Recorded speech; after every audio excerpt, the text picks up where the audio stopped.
hadis Arba'in An-Nawawiyah. Artinya kita sudah jalan kurang lebih 3/4 ya, tinggal 10 hadis lagi. Dan tema hadis kali ini yaitu adalah menghindari mudarat untuk diri sendiri maupun untuk orang lain. Ini dia teks hadisnya dan perawinya.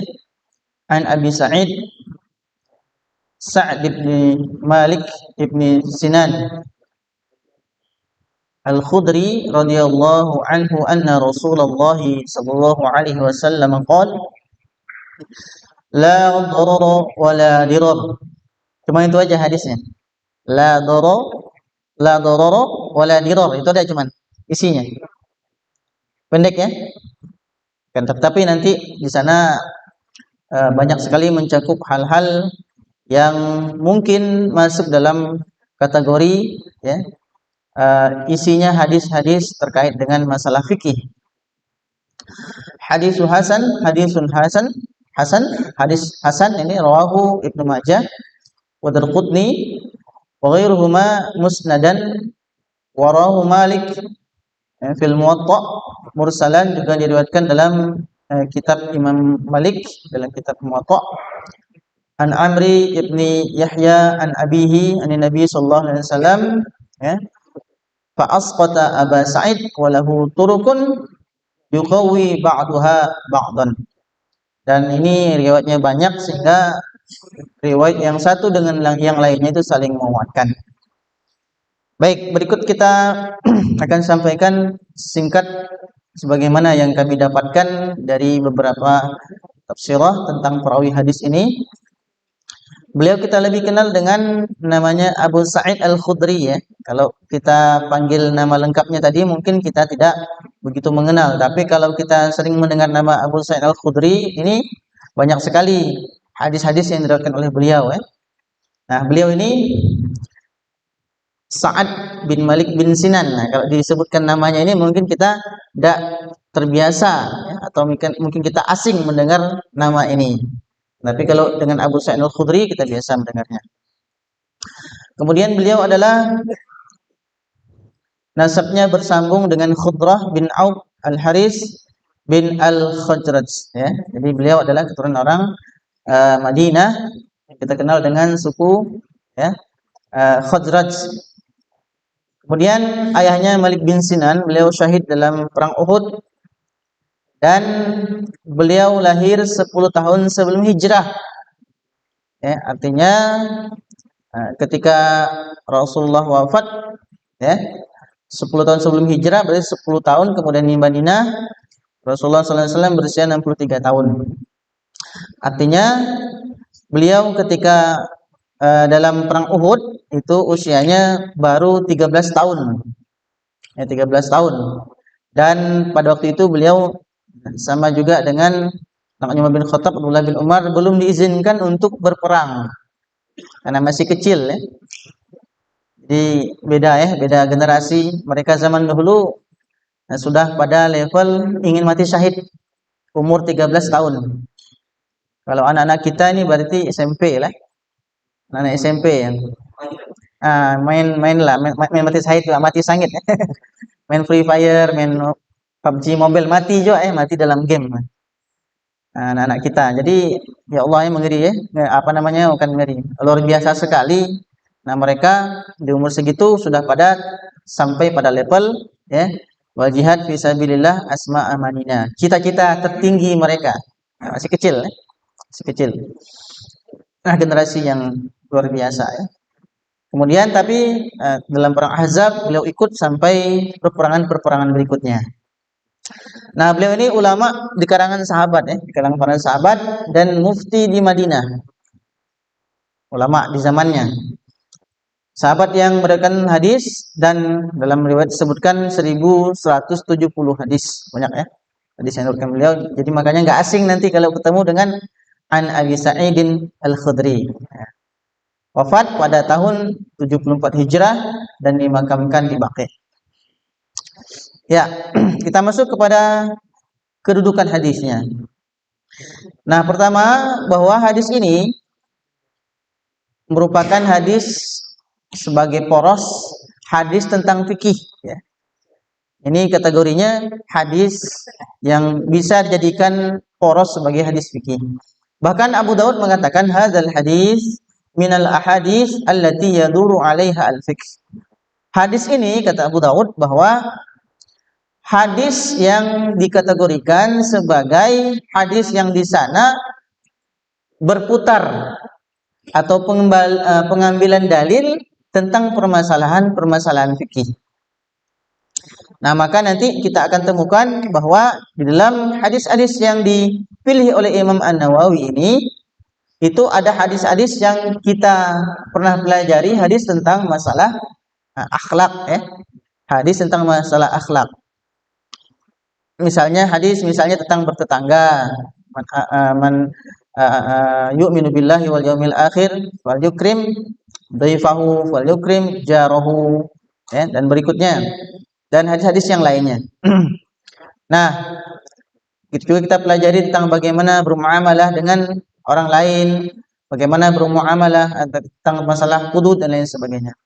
Akan tapi hadis tentang hadis yang menggambarkan poros tentang fikih itu dalam hadis arba'in ini di antaranya disebutkan dalam 5 hadis yang pokok-pokok ya. Dan semuanya di antaranya kita telah pelajari. Yang mungkin terakhir yang kita pelajari pada hari ini, la dharar wa la dirar. Nah, apa saja itu? Innamal a'malu binniyat. Amal-amal itu tergantung dengan niatnya. Ini fikih ini. Kan tidak sah amal kalau tidak ada niatnya. Kemudian innal halala bayyinun wa innal harama bayyinun wa bainahuma umurun mustabihatun. Ini juga masalah fikih. Bagaimana kita memilih antara halal dan haram dan menghindarkan yang subhat. Kemudian ini salah satunya la darara wa la dirar. Ya, apa nanti maksud darar dan dirar ini apa maksudnya? Nanti kita pahami. Kemudian ad-dinun nasihah. Ini juga sudah kita pelajari ya, sudah kita bahas agama adalah nasihat. Kemudian berikutnya manahaitukum anhu fajtanibu wa ma amartukum bihi fa'tu minhu mastata'tum. Ini juga kita sudah pelajari hadisnya. Apa yang kami larang kepada kalian maka jauhilah, dan apa yang diperintahkan dengannya maka laksanakanlah semampu kalian. Nah, kita khusus hari ini akan membahas tentang masalah hadis la darara wa la dirar. Pertama, dari segi bahasa, makna lughatan, la itu dalam bahasa Arab ada yang disebut dengan la nafi. Nafi itu artinya meniadakan. Akan tetapi dalam hadis ini yang dimaksud dengan la darara wa la dirar, yang dimaksud itu adalah nahyi, yaitu larangan. Larangan untuk berbuat doror dan diror. Ini dari katanya itu sama asalnya. Ya, makanya kemudian para ulama nanti akan membedakannya. Nah, secara umum maknanya adalah larangan bagi manusia untuk melakukan perbuatan yang merugikan. Baik yang merugikan diri sendiri maupun merugikan orang lain. Makanya kita ambil temanya larangan melakukan perbuatan yang merugikan diri sendiri dan orang lain. Nah, sekarang dari segi bahasanya apakah berbeda antara doror dan diror? Maka kita lihat sebagian ulama mengatakan tidak ada bedanya, ya, karena substansinya sama doror diror dan di akar kata yang sama doror, ya, atau mudarat yang biasa kita kenal dengan mudarat ya, yang membahayakan. Nah, berikutnya sebagian yang lain, nah ini pendapat yang lebih masyhur bahwa di antara keduanya ini memiliki perbedaan. Apa itu? Nah, ini banyak sekali ternyata ya nanti ya. Perbedaannya yang pertama, doror itu maksudnya bahaya itu sendiri. Misalnya apa yang membahayakan? Nah, itu yang dimaksud dengan dorornya. Api bahaya. Apalagi air berbahaya. Kalau dirornya tindakan yang membahayakannya. Berenang itu tidak berbahaya bagi orang yang bisa berenang, akan tapi bagi orang yang bisa berenang tindakannya itu dinamakan diror. Api itu tidak berbahaya kalau kita gunakan dalam skala yang kecil. Akan tapi kita gunakan api untuk membakar, tindakan membakarnya disebut dengan diror. Nyetir itu boleh saja, ya. Tapi kalau beli mobil tidak pandai nyetir, itu perbuatannya disebutkan dengan diror, tindakannya, ya. Oke, itu yang pertama, definisi pertama. Yang kedua, doror itu disebutkan dengan makna merugikan diri sendiri. Doror apa saja yang bisa merugikan diri sendiri disebut dengan doror, ya. Apa saja nanti ada contoh-contohnya. Sedangkan diror yang merugikan orang lain, ya. Ini bisalah dipahami, ya. Kemudian doror yang berikutnya maknanya adalah mendatangkan bahaya kepada yang tidak membahayakannya. Pahami lagi, mendatangkan bahaya kepada yang tidak membahayakannya. Ya. Sebenarnya nggak membahayakan, tapi mendatangkan kebahayaan tersebut. Diror sebenarnya mendatangkan bahaya kepada yang membahayakannya. Itu makna berikutnya. Berikutnya, yang terakhir, doror ini maknanya adalah bahaya bagi orang lain. Kalau orang lain bahaya, diuntung. Ya, kalau orang lain bahaya, diuntung. Misalnya dia meracuni orang lain. Kalau diracuni dia menjadi ahli warisnya, begitu, ya. Nah, kalau orang yang bahaya, dia untung, dia mendapatkan warisnya atau dia mendapatkan jabatannya. Sedangkan dirornya maksudnya adalah menyebabkan kerugian bagi orang lain, tapi dia tidak untung, hanya sekedar mungkin iri, hasad, dengki, ya. Dia untung apa-apa, cuman nggak enak, nggak nyaman orang lain mendapatkan kenikmatan. Nah, banyak yang kemudian lebih mengambil pendapat kepada doror itu diantaranya merugikan sendiri dan diror itu yang merugikan orang lain. Oke, baik, berikutnya dalam hadis ini terdapat lafaz tambahan sebagaimana dalam hadis Abu Sa'id. Ini disebutkan man darra adarrahullahu bih. Barang siapa yang dia memberi mudarat, maka Allah akan menimpakan mudarat baginya. Ya, barang siapa yang memberikan mudarat, maka begitu juga Allah akan kembalikan mudarat itu untuk dirinya. Faman syaqqallahu alaihi. Maka barang siapa yang menyusahkan orang lain, maka Allah pun akan menyusahkan dirinya. Ini ada hadis lain yang disebutkan oleh Nabi kita sallallahu alaihi wasallam bahwa, ya, hal adullukum, apakah kalian ingin aku beritahukan dengan biman yahrumu 'alan nar, dengan sesuatu yang bisa mengharamkan kita masuk neraka. Ini amalan, karakteristik, sifat, tabiat yang bisa membuat kita diharamkan masuk neraka. Apa kata Rasulullah? Ya. Au biman tahrumu 'alaihin nar, atau dengan perbuatan tersebut neraka tidak mau menerima kita. Dulu pernah sampaikan dalam khutbah Jumat, ya. Tahrumu ala kulli hayyinin layyinin sahlin qaribin. Yang ini dimaksud dengan dalam potongan sahlin, yaitu mempermudah urusan orang lain. Ya. Jadi seseorang yang dia mempersulit urusan orang lain, maka di akhirat juga kita akan dipersulit Allah. Kalau orang yang mempermudah urusan orang lain, juga kita akan dipermudah Allah urusannya di akhirat. Maka ini mungkin bagi kita pelayan-pelayan publik, ya, yang mungkin kita, kata orang kan bilang, ya, kalau bisa dipersulit ngapa dipermudah, gitu kan, ya, orang kan biasa, ya, mengambil keuntungan dari kesulitan orang lain, mengambil keuntungan dari penderitaan orang lain. Nanti di akhirat juga dia akan menderita, dipersulit Allah Subhanahu wa taala. Tapi orang yang menyadari bahwa ketika dia memiliki karakter ini bagian dari untuk menghalangi dirinya masuk dalam neraka Allah Subhanahu wa taala, ya, maka dia akan mempermudah urusan orang lain, ya. Nah, maka kata Rasulullah SAW dalam hadis lain, yassiru wala tu'assiru. Permudahlah urusan orang lain, janganlah persulit. Nah, itu dia.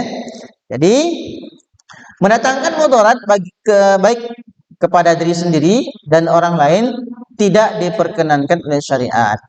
Maka nanti, ya, kaidah-kaidah fikih ini masuk ke dalam hal ini nanti ketika kita akan membahas, nanti ada 5 kaidah fikih namanya fikih kubro ya. Ya, berikutnya. Para ulama menjadikan hadis ini sebagai kaidah fikih yaitu, nah ini dia salah satunya namanya ad-daruru yuzal, yaitu kemudaratan itu harus dihilangkan. Ya. Nah, di antaranya dengan beberapa alasan yaitu mempertahankan nas dari Rasulullah SAW, kemudian menafikan dua macam jenis kemudaratan berdasarkan pendapat yang menyatakan bahwa itu adalah doror dan diror. Ini berbeda, tapi memang secara makna memang sama saja sebenarnya.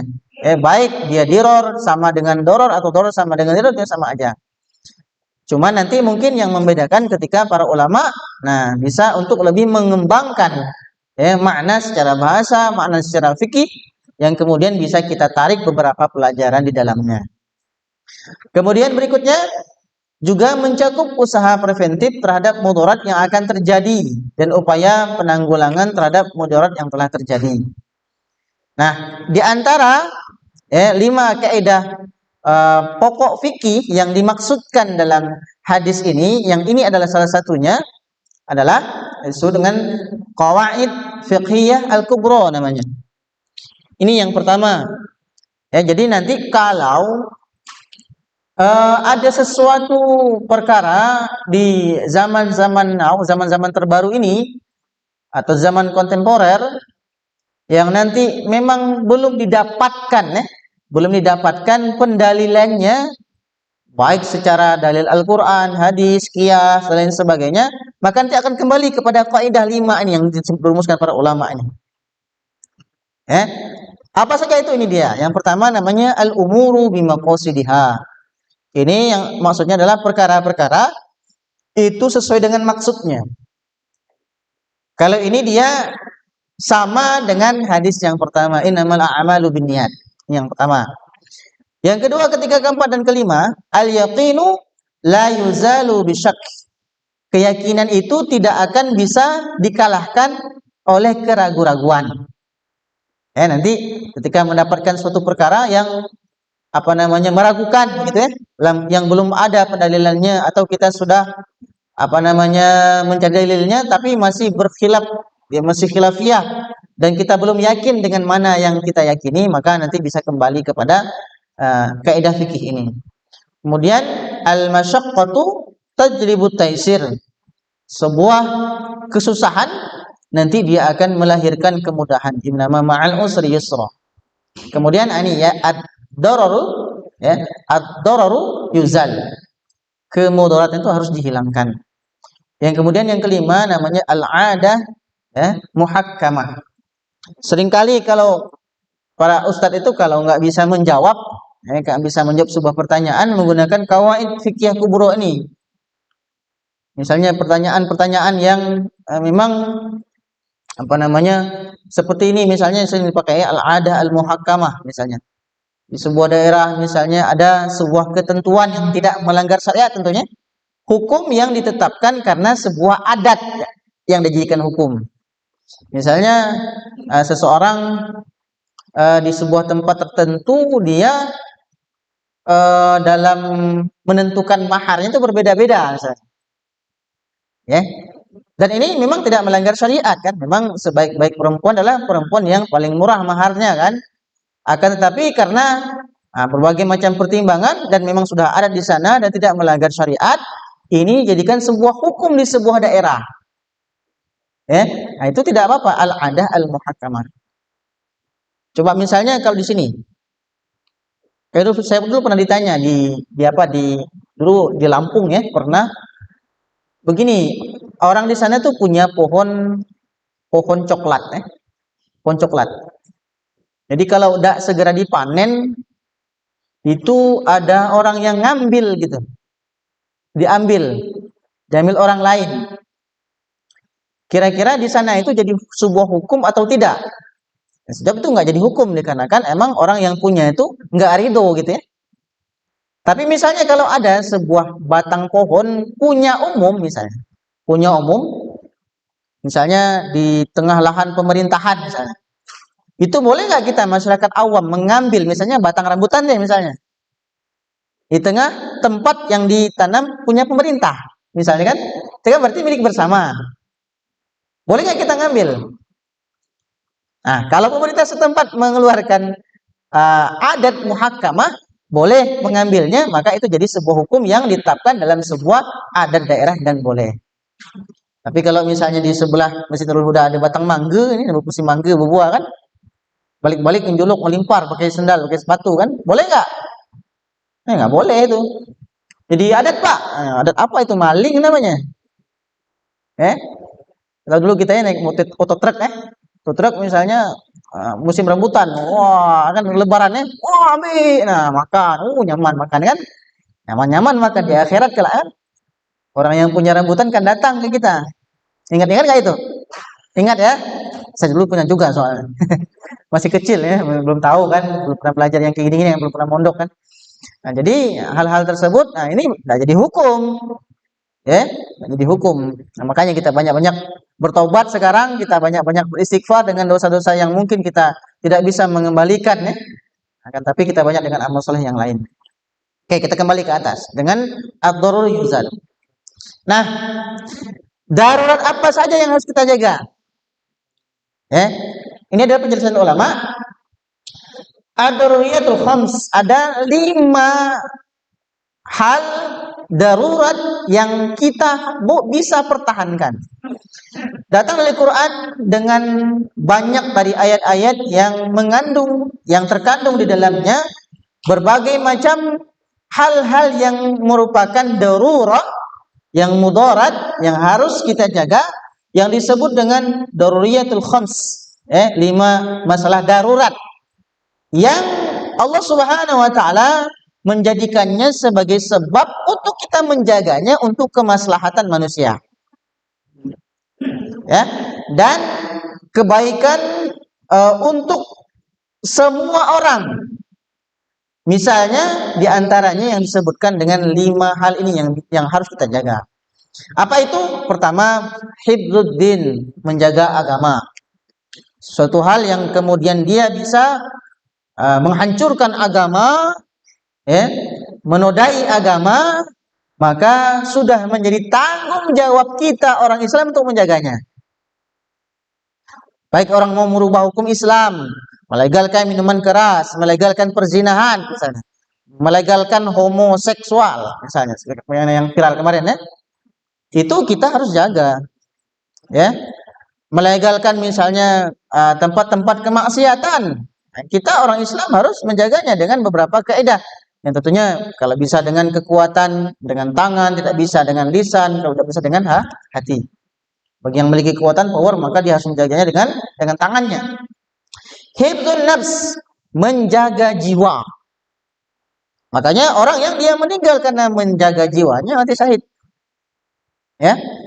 Dulu ada teman saya itu di Lampung juga, karena dulu saya mondoknya di Lampung. Itu di begal, disanakan terkenal dengan begal. Maaf, di Jabung tepatnya, nama Jabung.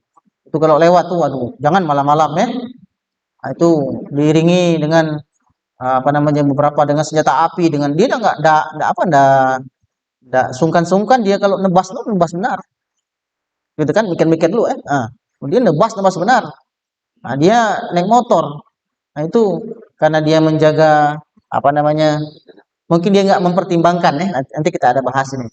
Tidak mempertimbangkan mudarat yang lebih besar dibandingkan dengan tapi karena dia menjaga hartanya, menjaga jiwanya, maka dia mati syahid. Ketika ada orang yang misalnya mau membunuh orang lain, atau orang yang mau membegal kita, seperti kemarin yang sempat ada, seorang anak Madura yang kemudian dia melindungi dirinya, maka yang membegalnya kemudian mati kan, nggak jadi dihukum kan. Dalam Islam seperti itu, karena menjaga jiwa kita itu kewajiban, karena dia mudarat. Kemudian hifdzun nasl, menjaga keturunan, menjaga nasab, makanya ini harus juga dijaga. Makanya Islam melarang perzinahan, melarang perzinahan. Maka, kemarin ada yang bertanya, di sebuah pengajian hadis juga, tentang permasalahan yang viral di televisi itu dengan anak biologis, padahal anak tersebut itu adalah hasil perzinahan. Nah, makanya Islam melarang dengan tegas untuk masalah perzinahan ini. Ini salah satunya yang harus dijaga karena itu sebuah mudarat. Karena nanti ya ketika di zaman jahiliyah dulu memang itu perempuan itu memang dalam jahiliyah itu salah satu ya, jahiliyahnya orang Arab dulu. Nah, itu perempuan itu bisa digauli oleh satu orang laki-laki atau lebih.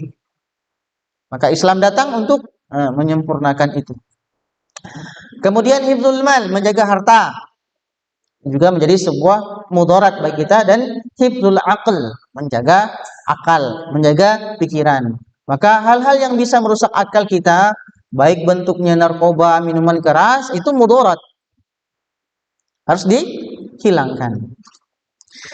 Ya, berikutnya jika ada hal yang bisa membahayakan kelima hal ini, inilah yang disebut dengan tadi mudarat. Ada orang yang merusak agama, mudarat. Ada orang yang merusak, membunuh, melakukan pembunuhan, merusak keturunan dan lain sebagainya, seterusnya. Baik, berikutnya kaidah fikih ini banyak digunakan dalam muamalah yang melibatkan kedua pihak, seperti urusan rumah tangga misalnya. Nanti kita akan keluarkan dalil-dalilnya, ya. Misalnya dalam perdagangan, bagaimana dalam perdagangan itu kadang kan muncul mudarat. Nah, misalnya menjual barang-barang yang dia disebut dengan barang baik sampai di rumah rusak, gitu kan? Nah, beli handphone di tempatnya, di konternya bagus, sampai di rumah rusak. Nah, padahal bisa berkhiyar namanya, ya. Nah, atau juga hubungan sosial dan lain sebagainya. Nah, sekarang doror dan diror itu tentunya ada yang diperbolehkan. Mana pula ini bahaya tapi diperbolehkan dengan beberapa ketentuan. Yang pertama, doror dan diror yang diperbolehkan diantaranya sesuatu hal yang tidak bisa dihindari. Misalnya asap kendaraan misalnya, kan tidak bisa dihindari, ya. Nah, misalnya kalau di sini tidak berapa ya polusinya. Saya dulu pernah di Jakarta itu seminggu pertama tuh sesak napas, penyesuaian. Ditambah apa namanya iklimnya sudah begitu ya panas ya, ditambah banyak asap kendaraan. Icak-icak lah seminggu sebelum pertama pakai masker kayaknya. Kayak masker pengap juga rupanya. Nah, jadi tembus juga di masker dia kan. Jadi ya udahlah, lama-lama terbiasa. Nah, kita kan nggak bisa menghindarinya. Makanya apa namanya orang misalnya kalau mau menerapkan kaidah ini, misalnya dia nggak mau lah pakai kendaraan 2 tak misalnya, yang bagus kan? Atau pakai misalnya diesel banyak asap karena solar kan? Aku lebih beli pakai bensin lah misalnya. Nah, itu berarti ya, boleh saja untuk menerapkan lebih sedikit mudarat dibandingkan dengan. Tapi kan kita nggak bisa melarang orang lain. Ya, semuanya pakai mobil listrik, Tesla misalnya kan, udah sanggup dia. Berapa Tesla miliaran ya? Semua orang harus pakai Tesla. Kalau nggak pakai mobil listrik misalnya, nggak boleh jalanan. Nah, nggak bisa kan? Makanya, itu nggak bisa dari klakson juga. Klakson kan mudarat. Mudaratnya artinya bisa membuat orang lain bising, ya. Bisa membuat orang lain terganggu. Nah, tapi kan ini dibutuhkan. Nah, itu yang pertama. Jadi yang tidak bisa dihindari, itu masih dibolehkan. Kedua, kemudaratan yang dibolehkan yaitu masalah hudud. Nah, kemarin kita sudah membahas tentang masalah hudud kan, itu kan mudarat. Mencambuk orang lain, mencambuk orang yang berzina, merajam, kemudian memotong tangan, hukuman kisos, itu kan merugikan, doror. Tapi ini dibolehkan dikarenakan dia diperbolehkan oleh syariat. Kemudian kemudaratan yang dimaafkan oleh orang yang diberi kemudaratan. Misalnya orang diambil tanahnya untuk dibuat jalan misalnya. Kalau ini di kita sih diganti biasanya. Mengambil punya orang lain kan itu mudarat. Tapi orang yang mendapatkan mudaratnya itu rela dia memberikannya, nggak apa-apa. Kalau ini gimana? Bagaimana? Seperti kasus-kasus yang kita lihat magar halaman sendiri, sehingga tetangganya nggak bisa lewat lagi. Itu yang viral ya, masalah itu ya. Nah, sebenarnya ya hak yang punya tanah kan, ya kan, hak yang punya tanah kan. Nah, cuman mungkin ya penyelesaiannya nggak bisa diselesaikan dengan apa. Nah, mungkin orang yang apalah diberi tempat jalan lewat itu mungkin saja kita nggak tahu ya. Nah, dia nggak tahu diri gitu kan. Lah diberi tanah tempat lewat tapi ngebut-ngebut pakai pakai kedar pot bising kan, ngerompet pula. Nah, orang pagar nih orang, bertahu rasa kan. Ada juga pernah tukang ngerujit, ada yang ngerujit saya ngelakar Pak. Oh, dapat dapat apa namanya materi hadis ini jangan bilang dalam hatiku kan. Aku punya tanah Pak katanya. Di belakang itu aku buka katanya. Tanahnya orang untuk liwat-liwat. Tapi orang nak lewat tak tahu diri katanya. Ngapa? Kembang aku hilang katanya. Di musim kembang loh deh. Kembang-kembang kan, kembang-kembang janda-janda apa? Janda bulung kan. Hilang kembang aku Pak kata. Aku tutup pula kata. Nah, ini namanya orang yang tidak tahu diri. Lah diberi ini mudarat bagi dia kan. Orang bolak-balik bising, trompet, asap, kemudian belum lagi ada anak kecil kan. Nah, tapi orang yang diberikan nikmat tidak tahu diri. Nah, tutup lagi. Aku izin ke Pak RT kan, aku izin ke Pak Lurah, aku tutup pula katanya. Nah, oke ya.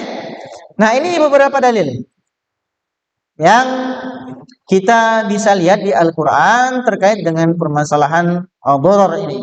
Allah sebutkan ini misalnya dalam Al-Qur'an disebutkan tentang masalah wasiat ya. Nah, ini walakum nisfu ma taraka azwajukum illam yakun lahum walad.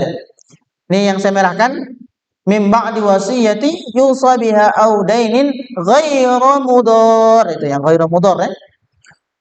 Jadi memberikan wasiat itu kepada orang yang diberikan selama wasiat tersebut itu tidak membahayakan ahli waris. Apa yang membahayakan ahli waris? Misalnya kita punya kekayaan, misalnya punya anak, kita kaya misalnya punya anak, ya, anak kita ini nggak tahu diri juga, ya, doain biar orang tua cepat mati misalkan, biar cepat dapat warisan kan, lah tua dimasukkan panti jompo malah nggak dirawat misalkan. Oh, kalau gitu kata Umar, kata bapak, aku tuliskan surat wasiat. Nah, seluruh kekayaanku saya titipkan untuk Masjid Nurul Huda misalnya. Itu kan mudor itu, ya. Nah, jadi anaknya dapat mudarat. Nah, jadi dalam hal ini makanya dibatasi dalam Islam itu hanya sepertiga saja yang boleh untuk diwasiatkan. Ya. Nah, berikutnya misalnya dalam kasus perceraian. Ini juga disebutkan dalam surah Al-Baqarah, wala tumsikuhunna diraran lita'tadu. Janganlah kalian menahan ya, kasus ini banyak kan kasus kan nikah muda tapi cerai cepat ya. Nah, nikah muda tak dibekali dengan agama, pembekalan agamanya hanya sebelum nikah saja kan, beberapa hari, beberapa menit, mungkin beberapa minggu kan. Nah, kemudian muncullah kasus-kasus banyak perceraian termasuk di tempat kita ini ya. Nah, dalam hal ini ada orang-orang, seorang laki-laki dia menahan tidak menceraikan istrinya untuk menyakitinya. Itu tidak boleh, mudor namanya. Ya. Karena apa? Diraran lita'tadu, karena niatnya permusuhan, kebencian. Karena memang tidak ada orang yang menikah itu dengan bercerai itu dengan baik-baik ya. Ya kan? Biasanya memang kan ada permasalahan kan? Baik suami, baik istri dia memiliki kebencian, ketidaksukaan dengan pasangannya. Di Arab zaman jahiliyah dulu, jadi untuk perceraian itu tidak ada batasnya. Jadi seorang laki-laki ketika habis masa idahnya, dia boleh untuk menceraikannya. Habis itu rujuk lagi. Ceraikan lagi, rujuk lagi, cerai lagi, rujuk lagi. Jadi seakan-akan wanita zaman itu dia terkatung-katung. Tidak ada kepastian dari lakinya. Antara diceraikan atau masih dalam status perkawinan. Dengan tujuan apa? Menyakiti perempuan tersebut. Eh, nah, ini ada juga nih di kita Nah, Bang Toib nih, udah pulang-pulang. Nggak jelas ya, nafkah tidak diberikan. Nah, nafkah lahir, nafkah batin tidak diberikan, tapi belum dicerai juga. Nah, makanya dalam dalam apa namanya dalam nikah itu ada sigoh taklik namanya. Kalau ada apa-apa gitu kan. Nah, tapi itu boleh ditolak ya. Itu boleh ditolak. Karena bagi sebagian orang ini sudah membicarakan perceraian, lagi nulis ke pernikahan lalu membicarakan perceraian. Ada sebagian orang yang menolak, ini Pak, sigoh takliknya mau di enggak kata. Gitu ya. Nah, jadi dirol li ta'tadu dalam perceraian. Atau misalnya apa namanya? Pamanitur ghairu baghin wala 'adin fala isma alaih. Dalam keadaan terpaksa memakannya, ya, sedang ia tidak menginginkannya dan tidak pula melampaui batas, maka dia tidak ada dosa baginya. Seperti ini disebutkan dalam kasus seorang yang di hutan tidak ada makanan selain babi, ya, maka dia boleh memakan babi tersebut untuk mengantisipasi kemudaratan kematian dengan syarat mudarat. Kemudian misalnya dalam rumah tangga, dalam kasus misalnya anak, ada misalnya perceraian yang terjadi antara suami dan istri, dia punya anak, anaknya masih menyusui, wala tudara walidatun biwaladiha wala mauludun lahu biwaladi, ya, janganlah memberikan kemudaratan seorang anak dan begitu juga dengan ibunya. Misalnya anaknya sengaja diambil untuk menyakiti ibunya. Aku bawa anak biar anak menderita, ya, memberikan mudarat bagi anaknya agar ibunya tersiksa. Masihlah anakku kan saya pula dinyusu. Atau sebaliknya, perempuan tersebut dia punya anak, diambil anaknya tidak diurus dengan tujuan apa? Menyakiti mantan suaminya. Makanya diperbolehkan, wa in aradtum an tastardi'u auladakum fala junaha 'alaikum idza sallamtum ma ataitum bil ma'ruf. Maka boleh kalau mau mengambil atau membayar ibu susuan. Ada juga mudarat yang ada dalam Al-Quran. Oke, berikutnya kita lihat beberapa contoh ya. Beberapa contoh ini kemudaratan yang terjadi terhadap diri sendiri ya. Allah berfirman, "Wala taqtulu anfusakum innallaha kana bikum rahima." Janganlah kalian membunuh dirimu sendiri. Dalam kaidah hukum bunuh diri. Dalam hadis Rasulullah sebutkan, "Man qatala nafsahu bihadidah." Barang siapa yang dia membunuh dirinya dengan pisau, dengan besi, ya, fahadidatu fi yadihi yatawajja'u biha fi batnihi fi nari jahannam. Maka dia nanti akan juga datangkan dengan pisau-pisau yang dia gunakan untuk membunuh dirinya di hari kiamat, ya. Diulangi, dia menusuk-nusuk dirinya, diulangi dan terus-menerus diulangi, ya. Dan dia kemudian masuk ke dalam neraka jahanam. Yang lain Rasulullah sebutkan, wa man qatala nafsahu bisammin, barang siapa yang dia membunuh dirinya dengan menggunakan racun. Nah, minum baygon misalnya. Minum racun tikus misalnya. Ya. Kopi apa itu? Kopi, kopi Mirna itu ya. Nah, bunuh diri tapi bukan bunuh orang lain ya. Maka begitu juga dia akan datang di hari kiamat dengan meracun dirinya, diulang-ulang. Kemudian paman taradda min jabalin faqatala nafsahu wa huwa yataradda fi nari jahannam khalidan mukhalladan fiha abadan. Orang yang dia gantung diri, orang yang dia terjun dari lantai 20 misalnya, terjun dari gunung misalnya, bunuh diri, maka dia di akhir juga akan didatangkan dengan kondisi seperti itu. Dia terjun naik pula. Jadi ya, orang merasa bahwa dengan bunuh diri itu menyelesaikan masalah, padahal itu nanti menambah masalahnya di akhirat. Maka dia juga akan masuk ke dalam neraka jahanam. Ini disebutkan khalidan mukhalladan ya, selama-lamanya ya.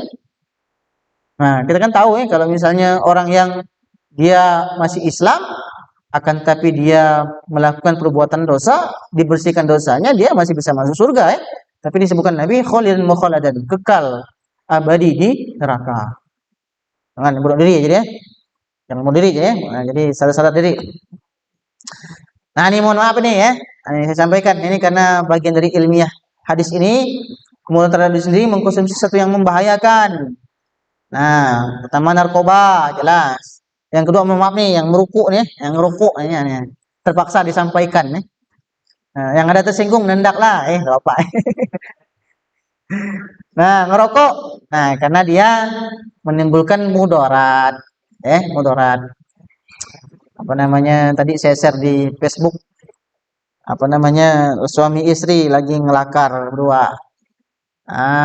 Ini yang mungkin ada yang nonton nih. Lakinya lagi duduk kan bininya ngerukuk lakinya. Nah, nyebut bininya nasihatnya, bang, jangan ngerukuk katanya. Nggak boleh. Oh, enggak apa-apa ngerukuk. Boleh bertanya ke katanya.